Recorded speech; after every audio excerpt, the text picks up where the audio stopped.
Hey everyone, welcome to another LEGO fan video. I'm your host LEGO fan, and I do fun LEGO videos at about 10 steps per video, as well as cool Ben 10 videos. If you guys are new, please like, subscribe, ring the bell, do all that YouTube algorithm stuff, and with that out of the way, let's get started. So we are currently in part 6 of the Ben 10 Season 3, or 2, I don't know why I keep putting Season 3, it might be Season 2, of Ben 10 Ultimate Alien. This one covers all the episodes from Transmogrification of Eunice up to Gwen 10. It's not easy being Gwen, which is, yeah. So, these episodes aren't usually highly regarded, but I got a big character to get through. So, the way this works is like a quiz show. You got 10 seconds to guess which one of the characters said the line that is going to be played. There might be multiple forms, and I'll make sure to know if there are. Let's start with the big one, which is this character. You guys act like a couple of 10-year-olds.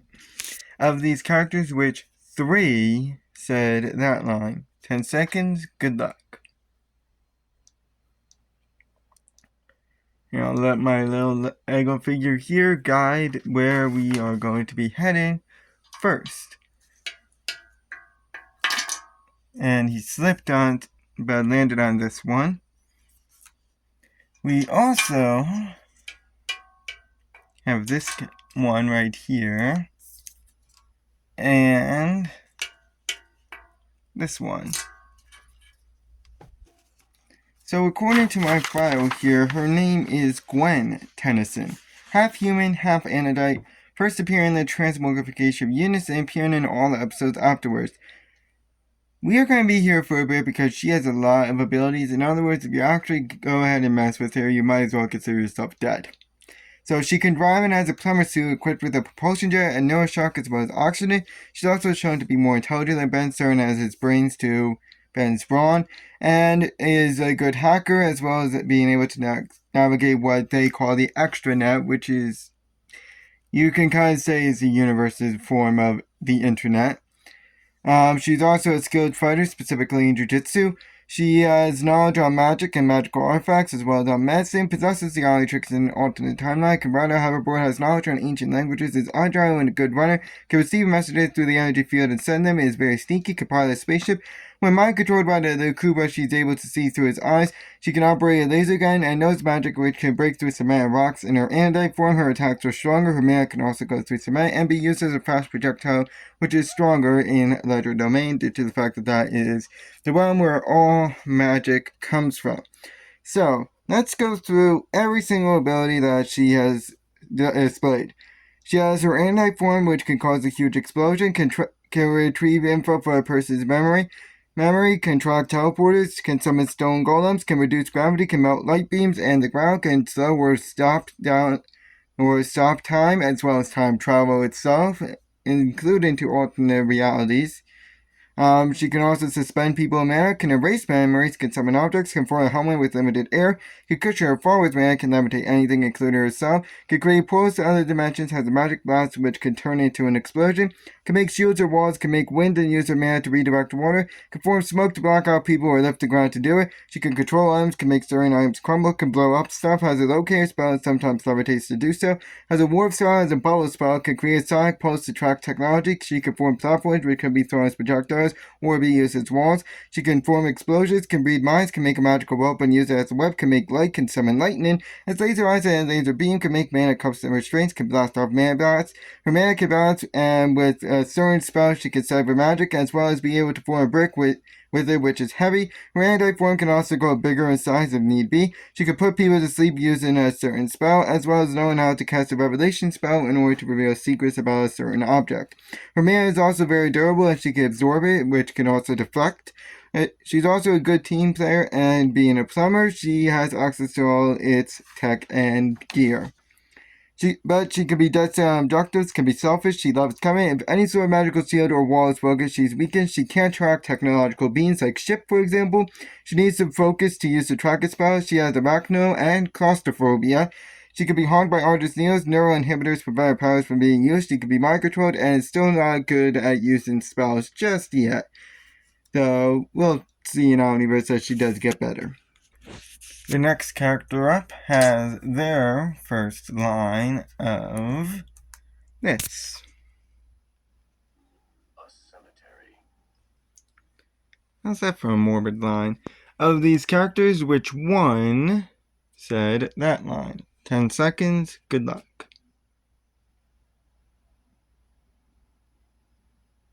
It's nice to actually get a small character out after the really, really big one. As much as I love Gwen, it's just annoying with all her abilities.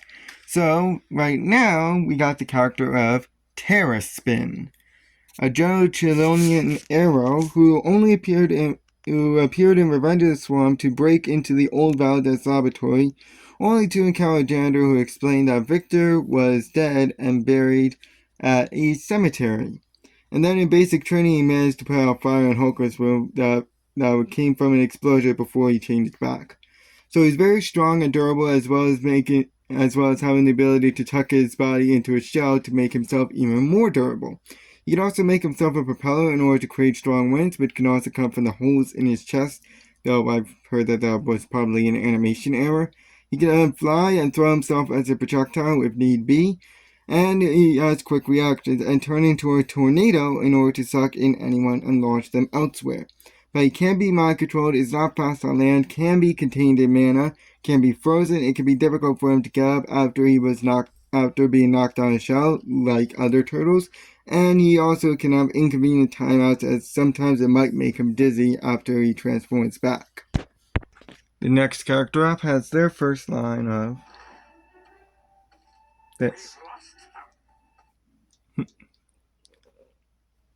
Of these characters, which one said that line? 10 seconds, good luck.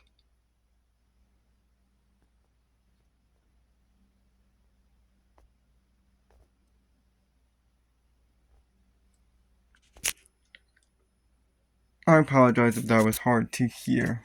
I've accidentally spoken over the line. But we got Dr. Animo here. Apparently that's his name. And that is what he looks like in the episode that he appears in. Why is the light not working well for him? Who only appeared in It's Not Easy Being Gwen. He's a human. And he served as a villain in It's Not Easy Being Gwen, planning to mutate the world, though his exact plan is unknown. And throughout the episode, he mostly uses mutated frogs in order to battle the gang, but at the end, he was knocked out and presumably arrested after losing control of all the mutated frogs. So he's shown to be a genius scientist and can control any creations he makes, which can be done with mind control headbands, and he can also focus this onto one specific creature. He also has some knowledge on the Omnitrix as creatures and other animals that are loyal to him, as well as a vast amount of knowledge on said creatures. He's also a decent fighter and is a good engineer, however he's mentally disturbed and single-minded, usually focusing on one true goal, and has no unique powers, so he relies heavily on his mutated creations. He's also easily distracted, tends to brag a lot, and can be a bit cowardly. So, the next character up actually doesn't have a first line, and this is the one that I've been alluded to for pretty much the entire time, and that is the Lucubra. So, which one of these characters is the Lucubra? 10 seconds, good luck.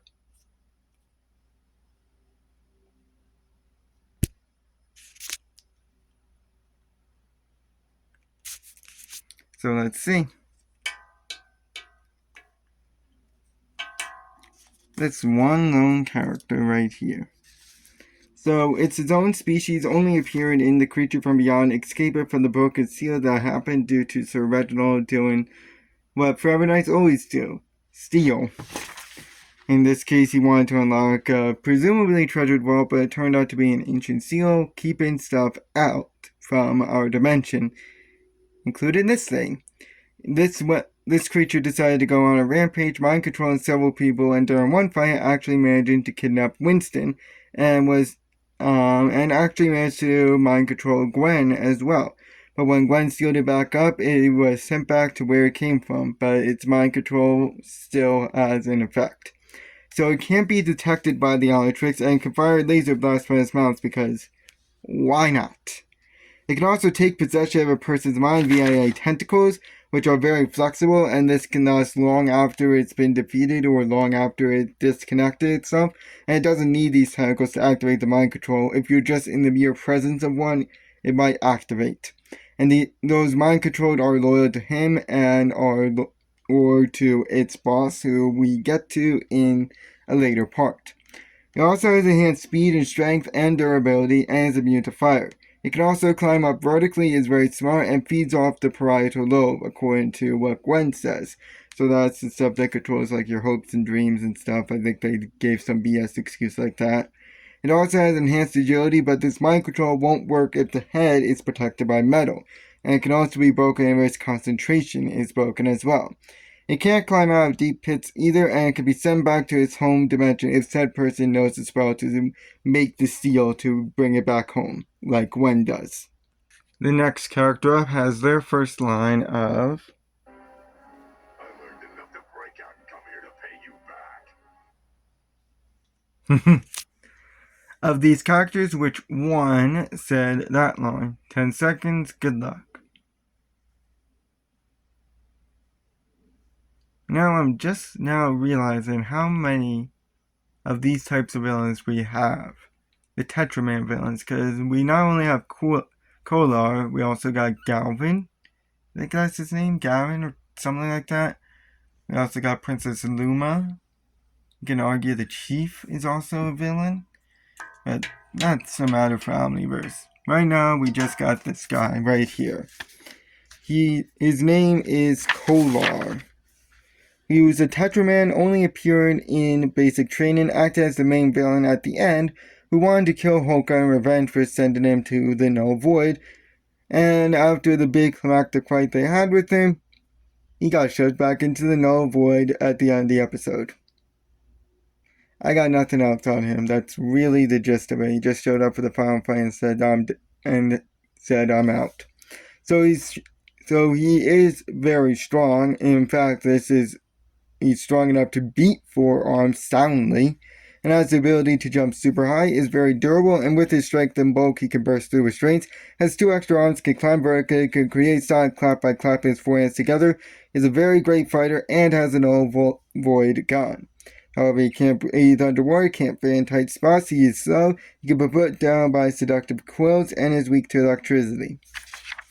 So, some typical Tetraman stuff. And the next one up is this one. In case you were wondering, this is what it's like to lose. Of these characters, which one said that line? 10 seconds, good luck.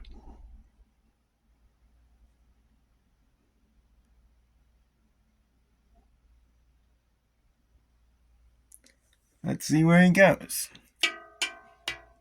He's gonna have a lot of short walking distances now. So, this character is named Diamondhead. A Petrosapien, only appeared in basic training to beat Brannigan in the hostage exercise, and managed to take him out, but still failed the exercise due to the fact that the hostage was actually injured and lost their head. Thankfully, it was a dummy. Otherwise, that would have been very messy. So he can form knives from its hands as well as crystals from its back, which have all been proven sharp. And due to the fact that he's a walking crystal, he can reflect lasers, so lasers don't work on him. And he's able to shoot/toss shards of crystals, which can clog machines, as well as form a protective shield or a mini one on his arm. He can also form crystals and crystal constructs out of the ground, is very durable, and he sneezes crystal shards as well. He can also form claws and do a super slam that can form crystals, is very agile, has quick reflexes, can encase people in crystal, can make himself size to transport himself like a homemade skate park. I just realized how messed up that will be to clean up. You know, like imagine just driving along and all of a sudden there's just this random crystal slide all of a sudden. That's gotta be a pain to clean out. So he can form his hands into pikes and pure body crystal.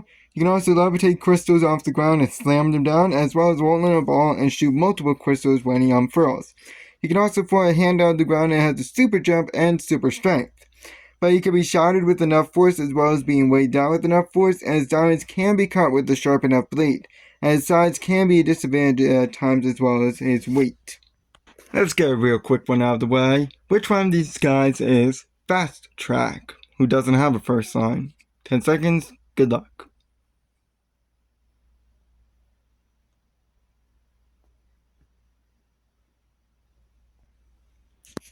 So, Fasttrack is this one. We don't have too much info on him. According to the wiki that we have, excuse me for a second, I accidentally knocked his image off. So according to the wiki, he is a Citricaya who only appeared in basic training, briefly helping to save Holka and Tak from a bad fusion grenade that got stuck on his hand, and saved both of them before he changed back. All we know about him is that he's super fast and has some enhanced strength, as he was able to both carry Holka and Tak, but that's all we have. He's kind of like a discount accelerate, you could kind of picture him as. We'll get more about him as we go further in the season, because he doesn't appear again in Omniverse. He is one of the least used aliens, other than one that will get introduced in the next part. So, like the next 10 episodes. Speaking of characters that don't have any lines, we have the character of Sevenseven. So which one of these guys is Sevenseven? 10 seconds, good luck. Probably should have given 7 seconds. Do 777. That'd be nice. I always give 10 seconds. You know, I should probably give more considering how many characters there are. Here's ironically laying on the character, but this is the character of Sevenseven. It's sort of Harague, who only appeared in the big story, fighting the gang at the start of the episode, but was beat by rats and tied up on by a lamppost. Not on a lamppost, by a lamppost. The lamppost was literally twisted around him. So he's a bounty hunter and has all sorts of gadgets like energy saws, a radio, smoke bombs, robot tentacles that can fire lasers, as well as removing his actual hands from his suit to throw sharp poles and a laser sword. He can also fly as quick reactions as well as the ability to throw laser discs. And since all the Sotomagas have unique abilities, we have 6677 and later we'll get 88. I'm not counting 22. He can morph his hand into a gun that can either rapid fire or do a single blast. You can also morph it into a saw or a powerful laser gun. He's also somewhat fast and agile, as well as having a scope vision for accuracy, is a very skilled fighter, has armor, and is very sneaky. However, he can be a coward as after one hit from Swampfire, he decided to book it for the nearest exit, and his jetpack can be faulty like all Sotomagians. Their jetpack is their biggest weakness. So, one good hit on the jetpack and you can send this guy literally flying away. Let's see our next character up, whose first line is... Welcome back to the Harague Nation. Our guest today, Jimmy Jones, the 10-year-old Jimmy, the boy who exposed Ben Tennyson for the menace that he is. So, of these characters, which one said that line? 10 seconds, good luck.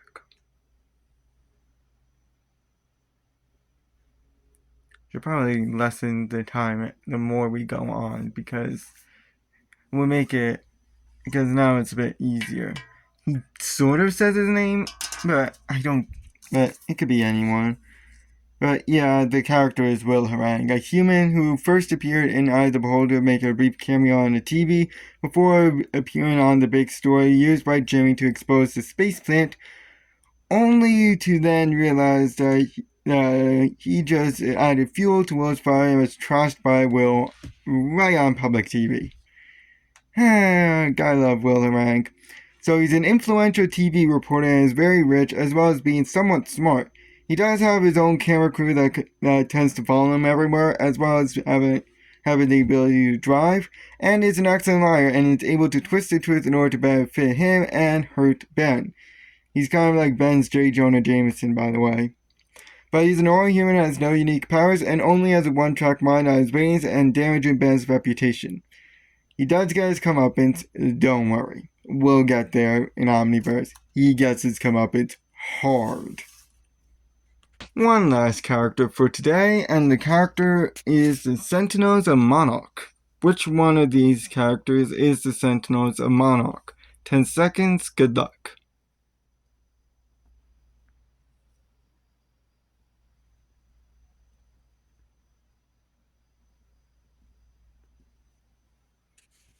Let's see where he goes. The most inspirational design ever. A big giant walking pile of rock with a blue ball as design. Don't take that the wrong way. So they are their own species, so technically you could consider them the species of the stone golems. Kind of. Though they're just made of stone. Who only appeared in the Eye of the Beholder after being awakened when Ben accidentally destroyed the altar that wakes them up.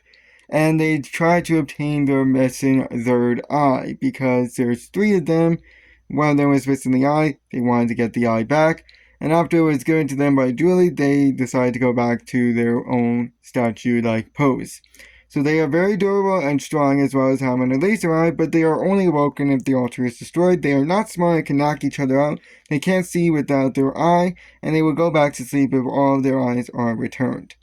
That's all for today. We'll cover the remaining characters next time. So we got Ultimate Echo, Cannonball, Eunice, Ben 10,000, Lodestar, Sunder, Basil, Guia, and the Mutant Frog. That's some interesting characters here. And we'll cover them in the next part. So long.